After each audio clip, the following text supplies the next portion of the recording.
नमस्कार दोस्तों, कैसे हैं आप सभी लोग। उम्मीद करती हूँ कि आप सभी लोग अच्छे हैं, स्वस्थ हैं और अपने अपने घरों में अपने अपने कामों में बहुत ज़्यादा व्यस्त हैं। तो दोस्तों, ये वीडियो है जन्माष्टमी के दिन का, तो ये एडिट नहीं हो पाया था जिसकी वजह से मैंने इसको अपलोड नहीं किया था। आज मैं इसे कर रही हूँ अपलोड। तो आपने मेरे पिछले ब्लॉग में देखा था कि मैंने भगवान के बर्तन ना धुल कर रखे थे नींबू के अचार के साथ में, तो उसमें पड़ गए थे दाग और दोबारा से मुझे ये काम फिर से करना पड़ गया। तो मैंने इसको डाल दिया था सुबह ही उठकर, बर्तनों को, भगवान के बर्तनों को डाल दिया था छाछ यानी मठा में डाल दिया था। और मठा में बर्तन डालने के बाद सूखी राख से ही मैंने इसको धुला है और इसके बाद इसको अच्छी तरह से मैंने धुल दिया था और सुखा दिया था धूप में। और मठा से बर्तन, मठा में अगर आप तांबे पीतल के बर्तन धुलते हैं, डाल देते हैं और उसके बाद सूखी राख से अच्छी तरह से आप उसको रगड़ देंगे तो बिल्कुल भी दाग धब्बे नहीं पड़ते और काफ़ी लंबे समय तक चलते हैं। पर नींबू के अचार में ऐसा नहीं है। नींबू के अचार क्या, नींबू से ही अगर आप बर्तन धोएंगे, कितना भी आप उसको सूखी राख से घिसिए या आप ईंट के चूरा से घिसिए, वो ख़राब हो ही जाते हैं। तो बस ऐसा ही कुछ मेरे साथ भी हुआ था और डबल से मेहनत करना पड़ गई। और रसोई की भी साफ़ सफाई कर लेते हैं फटाफट से। और आप लोग तो थंबनेल देखकर समझ ही गए होंगे कि मैं कहाँ पहुँच गई हूँ। तो ये ब्लॉग था जन्माष्टमी के दिन का।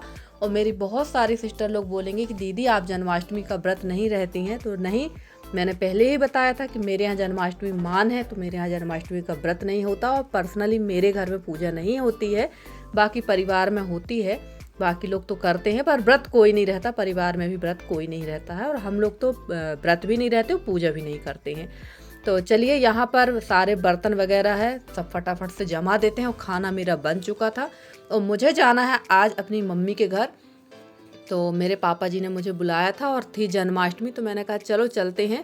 और बहुत, जब से मेरी शादी हुई तब से मैंने जन्माष्टमी की पूजा देखी भी नहीं है। टीवी वगैरह में या मोबाइल वगैरह में तो देखते हैं, पर ऐसे सामने से नहीं देखी। तो शादी के बाद पहली बार ऐसा मौका पड़ रहा है कि मैं जन्माष्टमी में अपने मायके जा रही हूँ। वैसे पहली बार नहीं, एक दो बार और देखा होगा, क्योंकि रक्षाबंधन में पहले मैं जाती थी तो तीज करके ही आती थी। और अब तो काफ़ी लंबा समय हो गया है कि मैं ऐसा रुकी ही नहीं। महीना भर तो रुकना हुआ ही नहीं, 8 दिन भी रुकना नहीं हुआ। महीने भर की तो बात दूर गई। और पता नहीं कभी ऐसा रुकना हो भी पाएगा या नहीं हो पाएगा, क्योंकि सब अपनी अपनी जवाबदारियों में इतने फंस जाते हैं। और जो पास में रहते हैं उनको तो बिल्कुल भी रहने नहीं मिलता है। दूर वाले तो फिर भी रह लेते हैं, पर पास वालों को तो बिल्कुल रहने नहीं मिलता है। तो चलिए, यहाँ की पूरी साफ़ सफाई मैंने कर दी है। और मायके जाने के नाम से फुर्ती तो शरीर में आ ही जाती है। तो चलिए, खाना पीना मैंने बना दिया था और गाय का दलिया भी यहाँ पर कंप्लीट कर दिया था।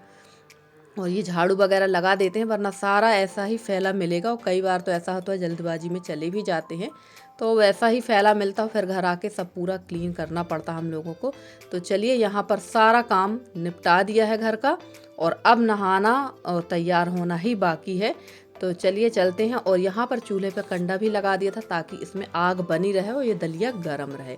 और मेरी एक प्यारी प्यारी सी बहन है, उनका नाम है आशा पटेल। ये दिल्ली में रहती हैं, ये जबलपुर की हैं। तो उन्होंने बोला था दीदी आप ना अगरबत्ती मत लगाया करिए क्योंकि ये बंस कहलाता। तो आपने बिल्कुल सही कहा है बहन, मैं इस बात से सहमत हूँ कि अगरबत्ती नहीं जलाना चाहिए क्योंकि इसमें बाँस की लकड़ी लगी होती है।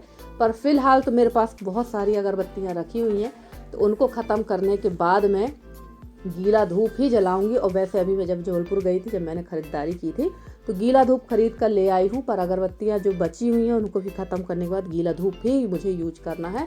और देखिए, मैंने थोड़ा सा व्यू दिखाया था आप लोगों को रास्ते का। और यहाँ जब मैं पहुँची थी तो मेरी मम्मी बना रही थी बिल्कुल गर्मा गर्म अच्छी लाजवाब पूड़ी। तो ये पूड़ी जो है, हमारी जो अनामिका बहन है उनसे थोड़ी सी छोटी हैं, पर हैं वैसे ही, क्योंकि जब भी वो पूड़ियाँ बनाती ना, उनकी पूड़ियाँ देखकर मेरा खाने का मन हो जाता है। और यहाँ मेरी मम्मी भी उसी तरह की पूड़ियाँ बनाती हैं, पर मम्मी की थोड़ी छोटी रहती है। और हमारी अनामिका बहन जो पूड़ियाँ बनाती हैं, वो उनको देखकर तो मुझे दादी की याद आ जाती है। तो चलिए, मम्मी की यहाँ पूड़ी वगैरह बन गई थी और काफ़ी सारा खाना मम्मी ने बना रखा था, क्योंकि मेरा, यशिका और मेरे भाई और पापा जी का व्रत नहीं था, सिर्फ मम्मी का व्रत था। तो मम्मी व्रत करेंगी, पूजा वगैरह करेंगी। तो चलिए, जब तक मैं, मम्मी वहाँ पूड़ियाँ बना रही थी, वो पूड़ियाँ 2-4 ही बची थी तो मैंने नहीं सिकवाई। और मैं आ गई थी यहाँ पर ककड़ी तोड़ने के लिए।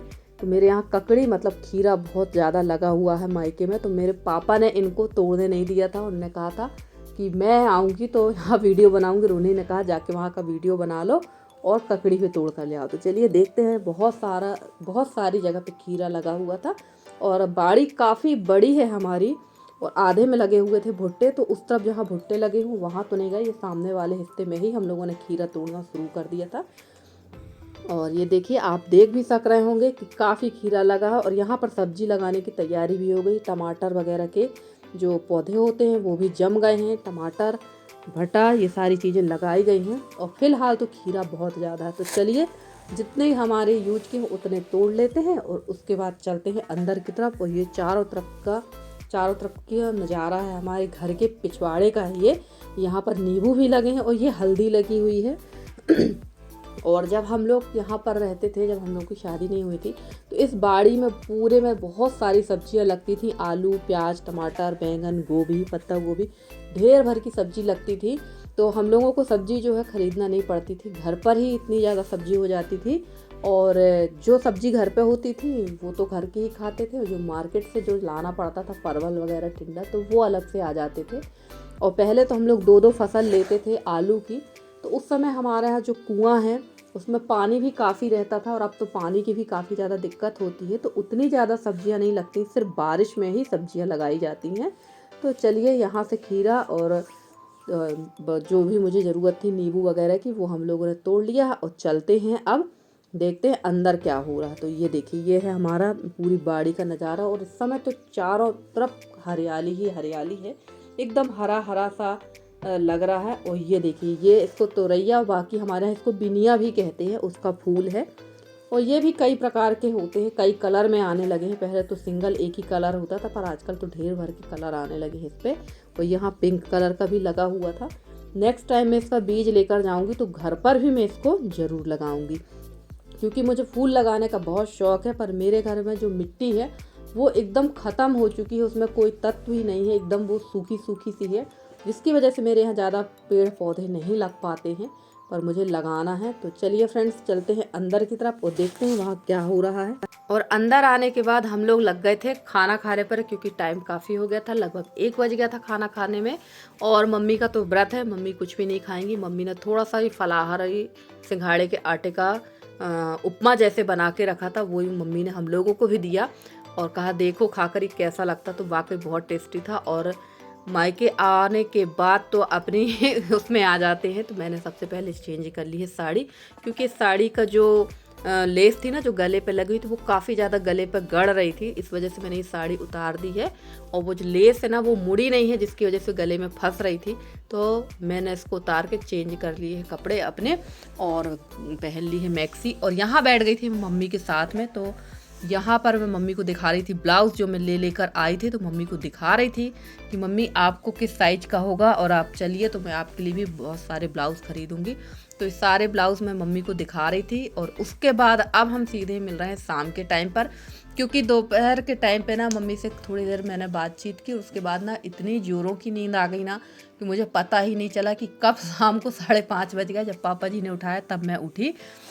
और देखिए फ्रेंड्स, हमारे यहाँ मायके में इस तरह से पूजा होती है, सबका अपना अपना विधि विधान है। और हमारे यहाँ मायके में क्या, लगभग सभी घर में मायके में इसी तरह से, ससुराल में भी काफ़ी जगह पे मैंने देखा है ऐसे ही पूजा करते हैं। ये पट मिलता है मार्केट में, इसको लेकर आते हैं और इससे ही पूजा करते हैं। और देख लीजिए, जब तक मैं सो रही थी तब तक मम्मी का ये सारा आइटम बन चुका था। गुलाब जामुन और ये लड्डू बनाए थे मम्मी ने बेसन के, पूरियाँ, पंजीरी और मेवा और केला, सेब, ये सारी चीज़ें जो रहती हैं मार्केट से, वो चीज़ें थी। पंचामृत भी बन चुका था।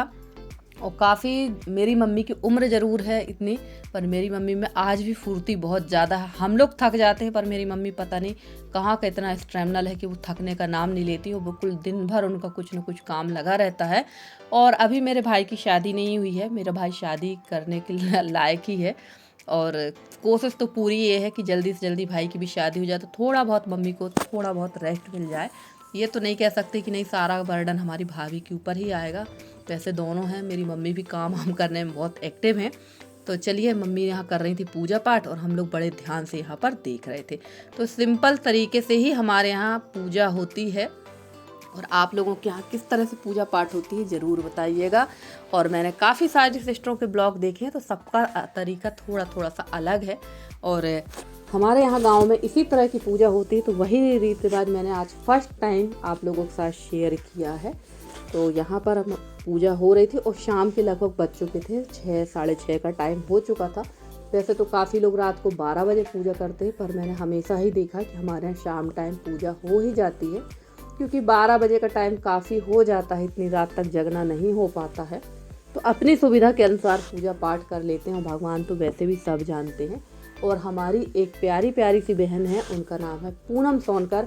तो उनकी बेटी जो है, कल उन्होंने एक बड़ा प्यारा कमेंट किया था परसों की वीडियो में कि उनकी जो बेटी है वो मेरे ब्लॉग बहुत अच्छे से देखती है, और वो मुझे कहती है कि बड़ी मम्मी का ब्लॉग आ गया। तो मुझे ना बहुत खुशी होती है जब मुझे कोई बच्चे मम्मी शब्द का उपयोग करते हैं ना, तो बहुत अच्छा लगता है। जैसे हमारी पूनम बहन की जो बच्चे हैं वो मुझे बड़ी मम्मी कहते हैं, हमारी आशा बहन है उनके बच्चे मुझे मम्मी कहते हैं, तो बड़ा अच्छा लगता है। और मुझे एक और कमेंट आया था, हमारी एक बिटिया है, उन्होंने कमेंट किया था कि आंटी आपको देखकर मुझे मेरी मम्मी की याद आ जाती है, और उनकी मम्मी नहीं है। तो अगर आप बेटा आप मेरा वीडियो देखते हो तो प्लीज़ आप अपना नाम ज़रूर बताना। तो ये सुनकर बहुत ख़राब लगा कि उन्होंने कहा कि आपको देखकर मुझे अपनी माँ की याद आती है और मेरी मम्मी नहीं है। बेटा आप मेरे से बहुत दूर हो, और अगर आपको मुझे देखकर अपनी मम्मी की याद आती है तो मेरे पास तो शब्द ही नहीं कि मैं आपको क्या बोलूँ। तो बेटो आप अपना नाम ज़रूर बताइएगा मुझे आपके साथ पूरी सहानुभूति है, और भगवान सब कुछ करे, कभी किसी की माँ किसी से दूर ना करे, मैं तो यही चाहूँगी। तो चलिए, यहाँ पर हो गया था कृष्ण जन्म, और कृष्ण जन्म में खीरा से कृष्ण जी का जन्म होता है, ये तो मैंने देखा है। और आप लोग किस तरह से आप लोग कृष्ण जन्म कराते हैं ज़रूर बताइएगा। तो यहाँ हो चुका था कृष्ण जन्म, और यहाँ बैठा था मेरा भाई, और हम लोग पढ़ने लगे थे। यहाँ पर रामायण की चौपाई, जो भाई प्रगट कृपाला वाली चौपाई है, वो हम लोग पढ़ रहे थे, और घंटी भी लगातार बजाते जा रहे थे। और फ्रेंड्स, आप लोगों को आज का वीडियो कैसा लगा ज़रूर बताइएगा कमेंट करके। अगर आज का वीडियो अच्छा लगा हो तो प्लीज़ मेरी वीडियो को लाइक करिए, शेयर करिए, मेरे चैनल को सब्सक्राइब करके। जिस तरह से आप लोग अपना सहयोग बनाए हुए हैं ना, इसी तरह से आप लोग अपना सहयोग बनाए रखें। मैं पूरी कोशिश कर रही हूँ कि आप लोगों के लिए बहुत अच्छे से अच्छी वीडियो लेकर आती रहूँ। तो भैया आज तो सुबह से शाम तक सिर्फ खाना ही दिखाया है, और हो चुकी थी रात, लगभग 7:30 बज चुका था। और हम लोग करेंगे यहाँ पर अपना भोजन प्रसादी, और उसके बाद चलेंगे घर, क्योंकि घर पर भी काफ़ी सारे काम बचे हुए हैं, और इसके बाद मैंने कोई ब्लॉग शूट नहीं किया था। तो चलिए मिलते हैं अगले वीडियो में, तब तक के लिए दीजिए मुझे इजाज़त, बाय बाय।